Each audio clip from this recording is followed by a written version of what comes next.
Assalamualaikum warahmatullahi wabarakatuh. Halo teman-teman semuanya. Di sini saya akan memenuhi tugas mata kuliah Ilmu Pengetahuan Sosial.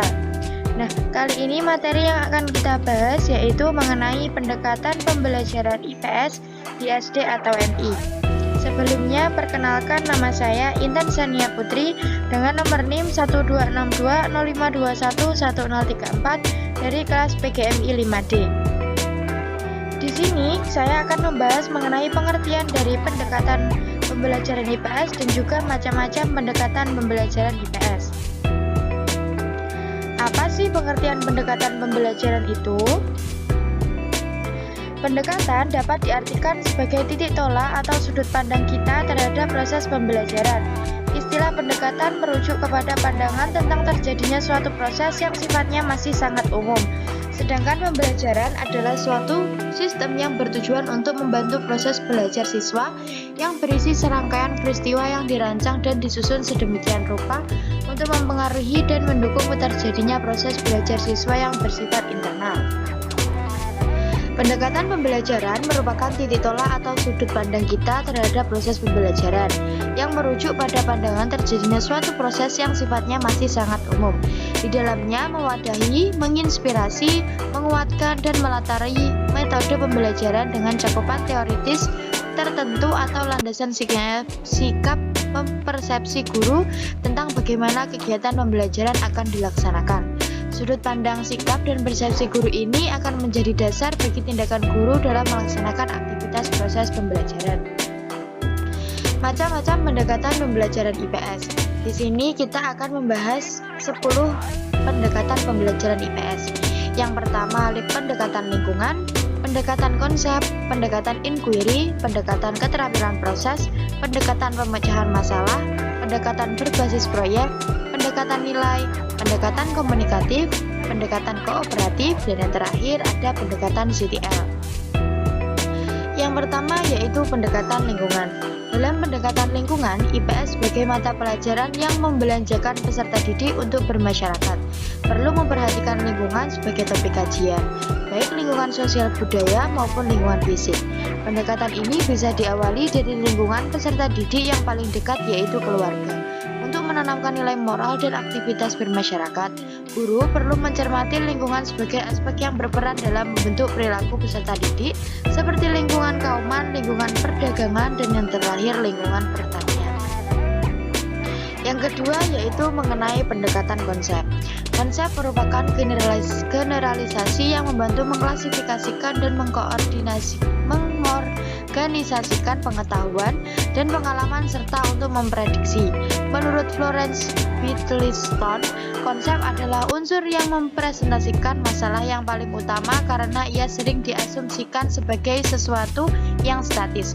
Apabila orang-orang menyadari bahwa konsep itu terus berubah dan terus diadaptasi karena adanya pengalaman, pikiran, dan perasaan, maka pentingnya mengembangkan dan mengekspresikan kreativitas akan terlihat.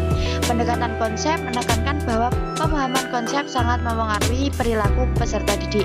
Konsep tentang keadilan, kesejahteraan, demokrasi, kerjasama, tanggung jawab merupakan konsep-konsep yang harus dipahami peserta didik, bukan sekadar diketahui atau dihafalkan. Pemahaman ini akan membimbing peserta didik untuk bisa menghayati yang pada akhirnya mampu mengamalkan dalam perilaku sehari-hari. Yang selanjutnya yaitu pendekatan inquiry. Pendekatan inquiry merupakan suatu pendekatan pembelajaran yang menuntut peserta didik untuk mencari dan menemukan sendiri sesuatu yang baru sebagai hasil belajar. Pendekatan inquiry diawali dengan suatu pertanyaan atau permasalahan yang mengajak peserta didik untuk ikut berpikir dalam memecahkan permasalahan.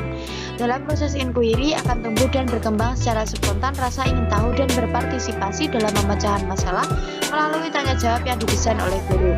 Dalam kegiatan inquiry bisa menghasilkan suatu gagasan, ide, solusi, atau menemukan sesuatu yang dicarinya. Pendekatan ini bertujuan membimbing peserta didik agar menemukan fakta, konsep, dan pemahaman sendiri dengan campur tangan guru secara tepat pada simpul-simpul masalah tertentu dengan timing yang tepat. Yang selanjutnya yaitu pendekatan keterampilan proses. Pendekatan keterampilan proses bertujuan menumbuhkan keterampilan yang berkaitan dengan suatu proses tertentu yang perlu dilatihkan. Menanamkan perilaku tertentu biasanya perlu dilatih dan dibiasakan sehingga nanti akan muncul perilaku yang diharapkan dalam bermasyarakat. Keterampilan proses bisa dimulai dari mencari informasi sampai nanti kita menginformasikan. Sumber-sumber menumbuhkan keterampilan proses dalam pembelajaran IPS antara lain peta, globe, gambar atau foto, grafik, diagram, dan sebagainya. Kesadaran terhadap manfaat yang akan diberikan anak-anak melalui proses dan hasil akhir kegiatan mereka akan memberikan kita kemampuan untuk mengartikulasikan manfaat-manfaat ini dan untuk menggunakan display sekolah dan rapat staf sekolah untuk mempromosikan contoh-contoh kualitas pembelajaran anak-anak. Yang selanjutnya yaitu pendekatan pemecahan masalah. Pendekatan pemecahan masalah akan mengenalkan peserta didik pada masalah-masalah dalam kehidupan di masyarakat. Misalnya, masalah lingkungan hidup yang tidak bersih, tata tertib di sekolah yang belum dipatuhi, masalah narkoba, kenakalan remaja, kemiskinan, dan sebagainya bisa kenalkan peserta didik dan untuk mengungkap bagaimana respon peserta didik terhadap permasalahan yang ada dalam masyarakat. Mofid mengemukakan bahwa pendekatan pembelajaran pemecahan masalah menggunakan masalah dunia nyata sebagai suatu konteks bagi peserta didik untuk belajar berpikir kritis dan keterampilan pemecahan masalah serta untuk memperoleh pengetahuan dan konsep yang esensi dari mata pelajaran. Nah, selanjutnya yaitu pendekatan berbasis proyek.